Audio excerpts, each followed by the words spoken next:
তাদের দরজা খুলে কারে যা তার নামে না কেউ বাসায় নাই আর ম্যাডাম কাউরেছে না আপনার চাই দেখাও চিনোস না আপনাকে আমি চিনতে পারিনি তো তুমি রায়ান? হ্যাঁ রায়ান কার কাছে আসছে? আমার কাছে আসছি আমরা পুলিশের লোক। তো আমার কাছে কেন? আমি কি করছি? তুমি কি করছো এটা তুমি ভালো করে জানো। তুমি বাবা এখন আমাদের সঙ্গে একটু যাবা, তোমার সঙ্গে আলাপ আছে। আমি জানেন ও কার বাসায় আসছেন? হাসান চৌধুরীর বাসা। আমি রায়ান চৌধুরী, হাসান চৌধুরীর ছেলে। কার পারমিশন নিয়ে বাসায় ঢুকছেন? Gate lock.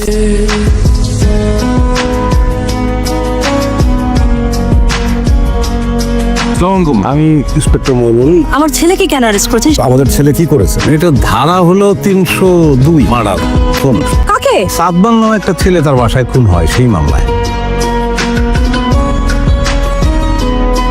চিন্তা করো না, আমরা যেভাবেই হোক তোমাকে এখান থেকে বের করে নিয়ে যাবো। তোমাদের আর কিচ্ছু করতে হবে না। Get the hell out of here. Rayan, কোলেটায় আপনার ছেলেকে পুলিশ গ্রেফতার কি সত্য? দেখুন, দেশের আইনের প্রতি আমরা শ্রদ্ধাশীল। এখানে কোথাও একটা ভুল হচ্ছে। আমার ছেলে কোনো খুনের সঙ্গে জড়িত না। আশা করি খুব শীঘ্রই সবকিছু ক্লিয়ার হয়ে যাবে। আমরা আপনাদের সহযোগিতা চাচ্ছি।